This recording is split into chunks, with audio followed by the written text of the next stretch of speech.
أسألك وأتوجه إليك بنبيك نبي الرحمة محمد صلى الله عليه وآله يا أبا القاسم يا رسول الله يا إمام الرحمة يا سيدنا ومولانا إنا توجهنا واستشفعنا وتوسلنا بك إلى الله وقدرناك بين يدي حاجاتنا يا وجيها عند الله اشفع لنا عند الله يا وجيها عند الله اشفع لنا عند الله يا أبا الحسن يا أمير المؤمنين يا علي بن أبي طالب يا حجة الله على خلقه يا سيدنا ومولانا إنا توجهنا واستشفعنا وتوسلنا بك إلى الله وقدمناك بين يدي حاجاتنا يا وجيها عند الله اشفع لنا عند الله يا وجيها عند الله اشفع لنا عند الله يا فاطمة الزهراء يا بنت محمد يا قرة عين الرسول يا سيدتنا ومولاتنا إنا توجهنا واستشفعنا وتوسلنا بك إلى الله وقدمناك بين يدي حاجاتنا يا وجيهة عند الله اشفعي لنا عند الله يا وجيهة عند الله اشفعي لنا عند الله يا أبا محمد يا حسن بن علي أيها المجتبى يا ابن رسول الله يا حجة الله على خلقه يا سيدنا مولانا إنا توجهنا واستشفعنا وتوسلنا بك إلى الله وقدمناك بين يدي حاجاتنا يا وجيها عند الله اشفع لنا عند الله يا وجيها عند الله اشفع لنا عند الله يا أبا عبد الله يا حسين بن علي أيها الشهيد يا ابن رسول الله يا حجة الله على خلقه يا سيدنا ومولانا إنا توجهنا واستشفعنا وتوسلنا بك إلى الله وقدمناك بين يدي حاجاتنا يا وجيها عند الله اشفع لنا عند الله يا وجيها عند الله اشفع لنا عند الله خداي مظلوم کربلا علی ابن الحسین کی ذات گرامی کا واسطہ اس غریب امام کا واسطہ جو بعد کربلا ہر لحظہ روتے رہے ہمیں کربلا میں روتے رہے جب بھی کوئی جوان نظر آئے علی اکبر کو یاد کر کے رویا جب بھی پانی نظر آئے پانی پہ نظر پڑتے ہی روتے تھے میرے بابا تجھے کربلا میں پیاسا ذبح کر دیا میرے بابا اے خدا کریم اس غریب الوطن امام کا واسطہ جس کے ہاتھوں میں ہتھکڑیاں پاؤں میں بیڑیاں بے گجاوا اونٹوں پر بٹھا کے شام سے شام کی گلیوں میں پھراتے رہے میرے پروردگار اس غریب الوطن امام کی غربت کا واسطہ ہم تیرے در پہ آئے ہیں ہمیں خالی ہاتھ نہ پھرا دے میرے مولا یا ابا الحسن یا علی ابن الحسین یا زین العابدین یا ابن رسول اللہ یا حجت اللہ علی خلقه یا سیدنا مولانا انا توجہنا واستشفعنا وتوسلنا بك إلى الله وقدمناك بين يدي حاجاتنا يا وجيها عند الله اشفع لنا عند الله يا وجيها عند الله اشفع لنا عند الله يا أبا جعفر يا محمد بن علي أيها الباقر يا ابن رسول الله يا حجة الله على خلقه يا سيدنا ومولانا إنا توجهنا واستشفعنا وتوسلنا بك إلى الله وقدمناك بين يدي حاجاتنا يا وجيها عند الله اشفع لنا عند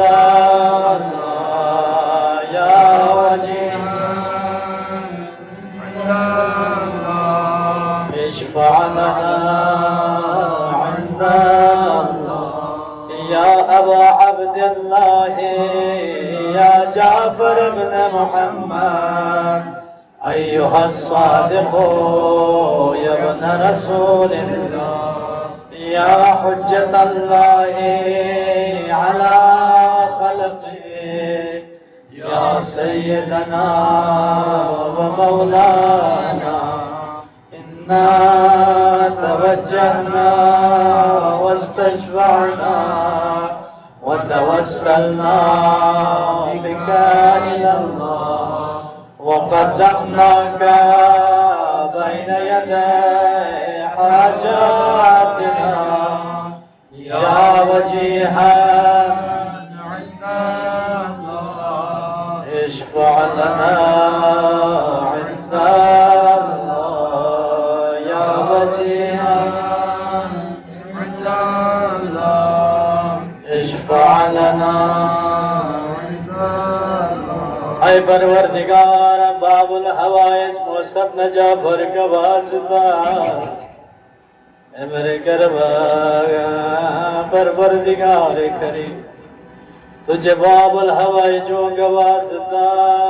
غریب بغداد کا واسطہ یا تجھے اس باب الحوائج کا واسطہ جسے عباس کہتے جس کے دونوں شانے کٹ چکے ہیں مگر اپنے امام سے بے وفائی نہیں کیا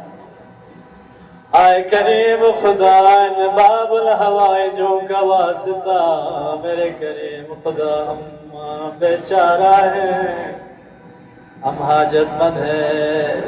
خدایا ہم تیرے در پہ آئے ہیں غریب الوطن مولا کا واسطہ دے جس کا تابوت اٹھانے والا کوئی نہیں تھا میرے پروردگارا اس کے تابوت کو حمالوں نے اٹھایا مزدوروں نے اٹھایا یہ کہتے ہوئے کہ یہ شیعوں کا امام ہے جس کو جسر بغداد پہ 3 دن رکھے گئے کوئی پوچھنے والا نہیں نہ کوئی بہنا تھی اس کے جنازے پہ رونے والے نہ کوئی دفن کرنے والا تھا اے کریم خدا زار حلاہن اور کثرت قید سے اس کا بدن گل گیا تھا میرے کریم خدایا اسم غریب الوطن مولا کا واسطہ میرے پروردگارا یا ابا الحسن یا موسیٰ بن جعفر ایوہ الکاذب یا ابن رسول اللہ یا حجت اللہ علی خلقہ یا سیدنا مولانا آئندہ توجهنا واستشفعنا وتوسلنا بك إلى الله وقدمناك بين يدي حاجاتنا يا وجيها عند الله اشفع لنا يا وجيها عند الله اشفع لنا عند الله يا أبا الحسن يا علي بن موسى أيها الرضا يا ابن رسول الله يا حجة الله على خلقه يا سيدنا ومولانا إنا توجهنا واستشفعنا وتوسلنا بك إلى الله وقدمناك بين يدي حاجاتنا يا وجيها عند الله اشفع لنا عند الله يا وجيها عند الله اشفع لنا عند الله يا أبا جعفر يا محمد بن علي أيها التقي الجواد يا ابن رسول الله يا حجة الله يا سيدنا ومولانا إنا توجهنا واستشفعنا وتوسلنا بك إلى الله وقدمناك بين يدي حاجاتنا يا وجيها عند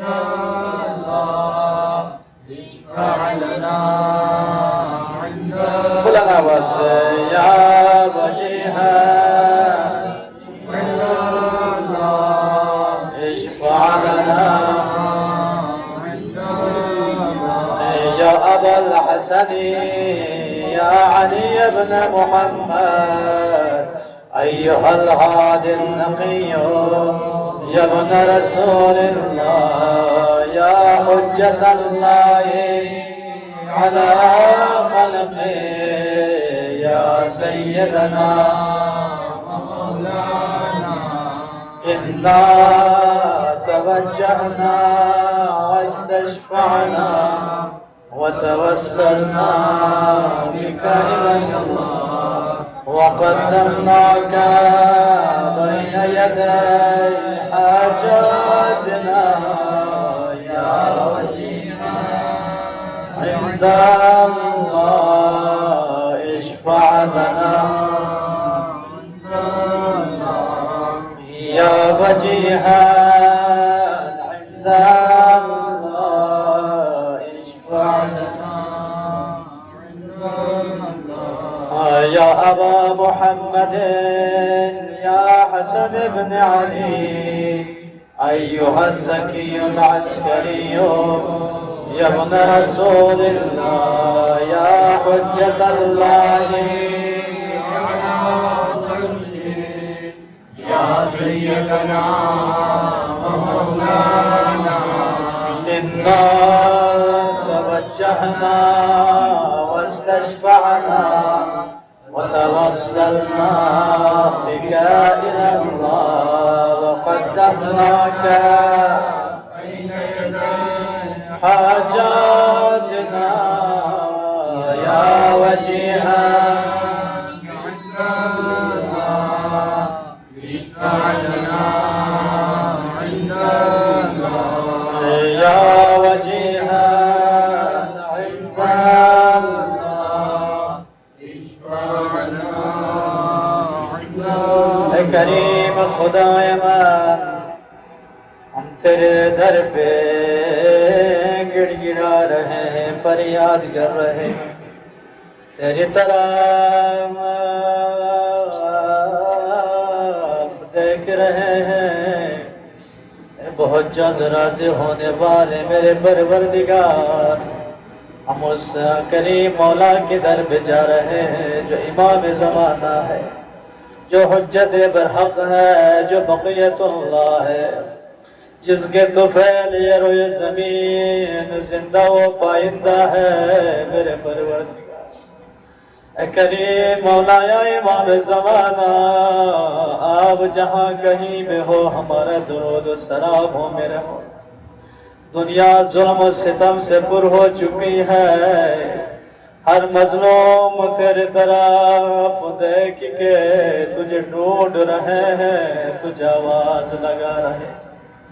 اے مستضعفین جہان کے فریاد رس امام زمان آپ جہاں کہیں بھی ہو ہمارا درود و سلام میرے آقا ہم آپ کے در پہ آ رہے ہیں ہماری طرف متوجہ ہونا میرے کریم مولا امام زمان تجھے اس منظر کا واسطہ میرے کریم مولا امام زمانہ جب حسین سکینہ کو زینب کے سپرد کر رہے تھے اے میری بہنا اس کا خیال رکھنا میری بیٹی کا خیال رکھنا سکینہ کیا روتی ہو تجھے بھیا زین العباد ہے نا تیرے لیے تیری پھوپھی زینب ہے نا جاؤ پھوپھی کے پاس جاؤ سکینہ کا خیال رکھنا میری بہنا آئے اس منظر کا واسطہ جب سکینہ کے چھوٹی قبر سے زینب پلٹ رہی تھی ہائے زینب سکینہ کے چھوٹی سے قبر پہ گر گئی فریاد کر کے کہنے لگی اے سکینہ اٹھو اٹھو سکینہ میں تیرے بابا کے چہلوں پہ کربلا جا رہی ہوں بار بار مجھ سے سوال کرتی تھی نا پھوپھی اماں جلدی بتانا ذرا بتانا ہم کب واپس جا رہے اب اٹھو نا اس منظر کا واسطہ کریم پروردگارا، اے کریم خدا امام زمانہ کے ظہور میں تاجیر کر دے، اے خون کربلا، اے خون کربلا کا بدلہ لینے والا، اے مولا امام زمانہ، یا وسیع الحسن والخلف الحجاج، أيها القائم المنتظر المهدي يا ابن رسول الله، يا حجة الله على خلقه،